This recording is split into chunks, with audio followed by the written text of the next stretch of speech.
Omano yeah, Bibiara yo. Ya bemeyi, oshani mi fia yeah. Yeah. Asori yeah. Omana yeah. Yo area na sango koyi. Me hwe nkokọ wo ha mo a, omo ye white. Ene ye hwe nkokọ nso a ye hu mu nyina so omo ye different. But this particular nkokọ nketewa omo so ye different. Chire mu kakra ma ye. Yo me da se. Aha nkokọ we ye nkokọ a ye prepare omo for Christmas. Na omo ye different kakra che se. We ye nkokọ we omo din the Holland bro. And Carlin broiler from Belgium. And ye imported some cocoa with it back. We no more ye nkokwa omadi ye different. Okay. Omukra correct meat. Omosanso omonam ede. Ye omo to say if ye nkokwa ya. Ye etien say black one and omudinde Holland Bruno. Udi okra we a Carlin broiler. Carlin broiler. Okay. Nanka yo ba ku say from naked neck na fie no eno bi amba. Akoko goncha. Enti eno ene nkoko a we ye de omo ba ye na wotwe mienu ani. We mo na wotwe mienu. Ayeko na wotwe mienu. Okay. Isi anu ye feed omo wo feed a ewo adua ayi mu no. Ye feed omo abo omo ban kakra omo susane nti. So here around that rubber ho. All right. And you can say you expose you omo too inflama too much. Okay. Nti no ye bo omo ban afri collaborate mu yale ne ye venzen. Danger no enti rubber no. Ba o ma che wa ha ne bosome. Ye beja omo ina akokoko yase. Okay, na ge say we mu na be October mu no. On be yankoko a November mu no ma yankoko ma ye mature. Omde di koko na se. Omde di koko na se. Sa me ya ton omo koko na se. Beba. Nti we mu. Wa hwe ye pese unze eda nyame ma na nemdie ni nyansa. We mu no omba be ye natural enkoko. Omo no de omunya bosumi wie pa omunni feed aduane biem koko aduane omunni biem obeja omo koko yase no omo didi koko na ase na omo no ombe ye fie koko akese na omo board nchen koko ni nyina nyame ya dom a bosumi mienu ntamu no ye besa aba na ye bena koko nketo ya ehu mu sei no de omo aye no ye be kire ko Wawa kudro, wawa odo, eni nyamislo. Wawa jebo, wawa kudro, wawa odo, eni nyamislo. Ya na ampara. Right, and I jine. Ye hu say ye chi kokko yantam. Ye ni fa ha yantam. Ye nim yantam. En kokko man so no say take man na wa ha yi. Kokko ma wa ha. En confirm ma wa ha. Sisi ai kakra en komo no. Ehwefo ahweya mi so mani age. Chire ye ha ye jine. Ye ka sasi su a kokko nyina wo ha. Yes, all the same chance. Yo, yada say. Ye medin kan nkokọ nye no start o COVID no mo. Kasa ne nje mu na apostle ahen. Aba aha abeka say ohwe background ya yenye nkokọ a ebeyi. O kan last week kura. You can last week. Enti na ewa adwene mu ye bo ho mpaye. Na yes, COVID ni mu no edba say ese break adwuma am ebi ko. That time me kura adwuma for 47 as at that time. Internet say break ma ebi mo ko. Enti e break ye na ebi mo ko ye no.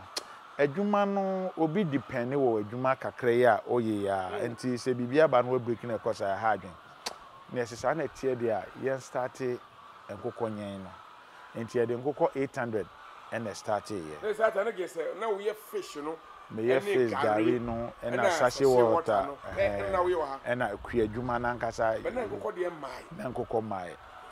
Enti ye started here no ye dem koko 800 na started 800 nyame adom ene yekura nkokɔ 63000 60,000 kai ya ton obi mu nso a omaye spend layers omato awie a omoto no ase mfaso omoto no emma because of my penifo ya ton obi mu na de abeka no ne 63000 and they say you know you see nkokɔ wo fie ha nyina wo farms ya nyina no 63000 enketewa ne akɛse nyina okabo mu a nketewa ka ya ye ko ha kɔhwɛ omo kakra abayi Omo nka 4000 plus omo nka ho eno ye 4000 plus there say nkokɔ wo fie na 67000 take nka ho take guinea fowl nka ho there say nkokɔ wo fie no is almost about 80,000 na mutakra mo wo fie ha de ende about 80,000 na wo de nkokɔ 800 pe and started aw na maybe enti ha no aduane no mo kɔ fa fi bebi na mo de ba na se de yeto ingredients ni nyina yeto eburo yeto soya beans yeto concentrate na yankasa ya prepare aduane no to say de ye pen ya prepare aduane to say de ye pen no e ma ye mboa no nti e ma ye nkosua no ya prepare aduane nti kosua no po se nkesi ho cha en hadwe ya na ye nti enim ingredients a ye de ye nkokɔ aduane ni nyina mu no nkokɔ no nso ye wo no stage by stage ye will be omanya 26 months still omoda ho to 26 months still omoda go do be 18-19 months yes up to 24 months no production no for though 26 to 27 months I warm wa no production no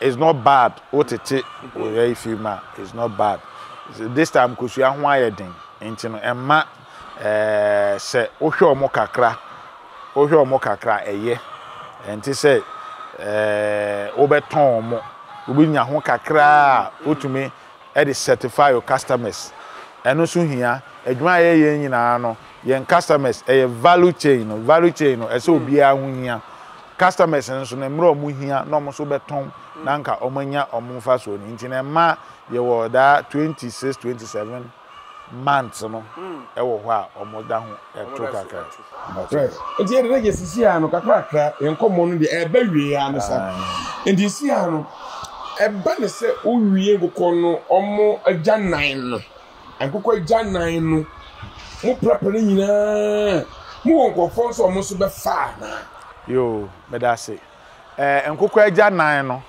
sisi ano aye mfaso kese ama company nkokɔ agya nan yes mfaso aye mfaso kese ama ye company ya ye sisi ano ye agya nan nyina ye yi a ya start baby a ye ne a sister company eye miankasa me younger brother company na ye kaboma ye Manion na Manion ye no nyame adom nimdi ahodo a nyame di ama ye no yeguso etu anamo de tie ni ye nkoko fuo medin kan kase nkoko fuo pa ye boy nkoko na koko no hono no ne ade nyina ye ntungu ye swane nyina de call production place no ye wa abefuo kakra abefuo no yayi abe papa na film na be abetre na aka no eno nso ye ntungu abefuo mpo de sisi abebi akodu ndi ye kwa amanfo a